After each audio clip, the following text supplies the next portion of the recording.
Well, welcome to the studio today. We've got lots going on, and I have been working today on this seascape. And one thing I wanted to tell you about that I just learned about is some of this sticky tack.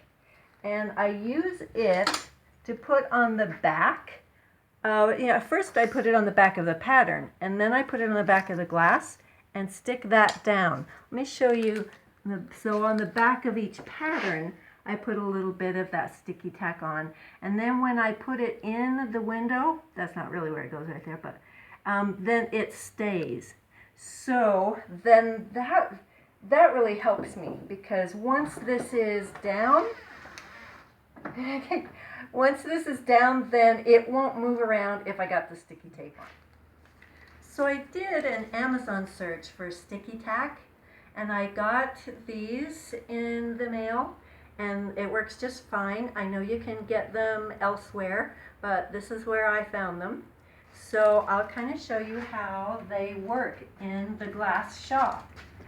So this is a window that I'm working on, and I will cut out the pieces from the cardstock that I'm using, and I'll put a little piece of the sticky tack down there and then fit it right in where I want it to be. So if I put it in a shelf, or if the wind blows through, then it's not going anywhere.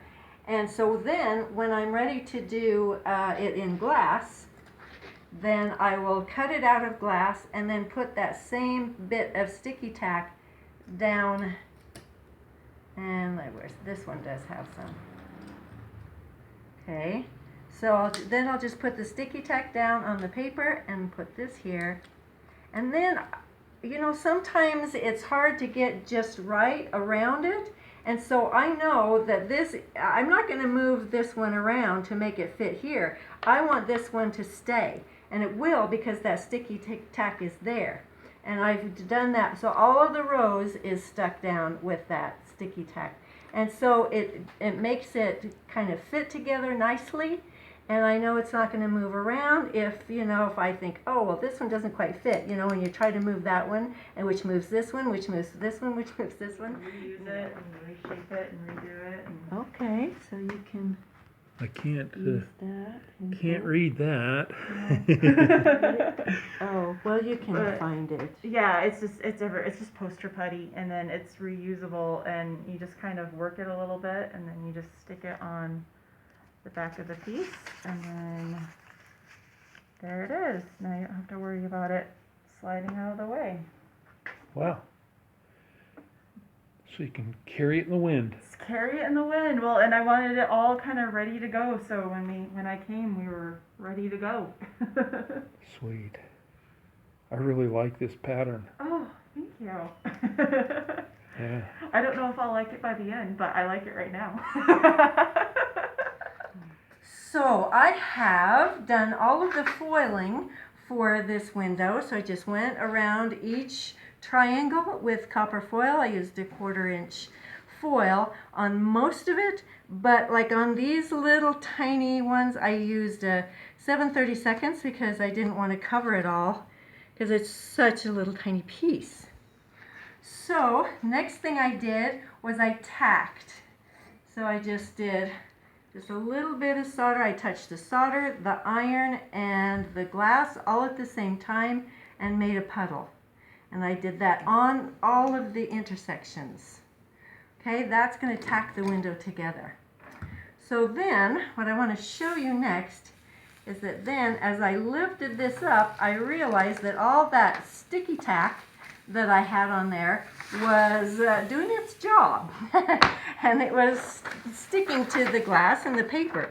Well, it really is great to have that. I was so glad to have it, because if one of these pieces of glass moved, then all of them would be off kilter. So I was glad to have it, but now I have to peel it all off, And I say that like it's a big deal. It's not. You just pick each piece up. But to me, that's worth the extra effort of doing this, because it helped a lot to have that sticky stuff down there. So now you don't have to move your pieces around when you're soldering because they're already placed in the right place. Yeah, it's tacked now anyway, but when I was foiling it, if I didn't have this, that might have been a problem because they would have moved around like you say. Yeah. So right, see, so this isn't taking very long to get this off. But it does add another step. But it does add another step, exactly. So I did want to tell you about that because you think, oh man, now I have to take this stuff off.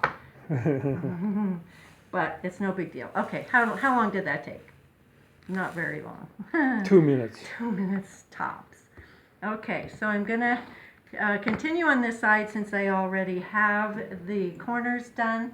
So what I'll do now, I flexed over here a little bit.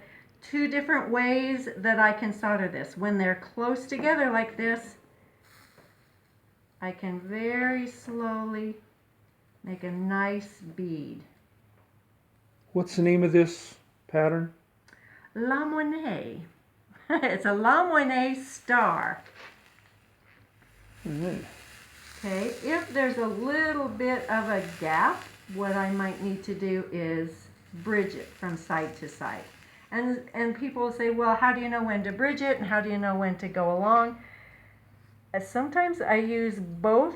It's trial and error, It's trial and error. It really is, Sometimes I'll go along and then I see some bumps and so then I'll bridge it. So it's not like you have to do it this certain way, like this right here, very tight. So that should work just to go along it and look at that. So that has helped me and I hope that it will help you. Any little thing in the studio that helps us to have more fun with stained glass, to make it easier, to make it more interesting. If we find out, we'll be sure to let you know about it. So thanks for being with us today, and we'd love to have you see some of our other videos. What we learn, we'll teach you.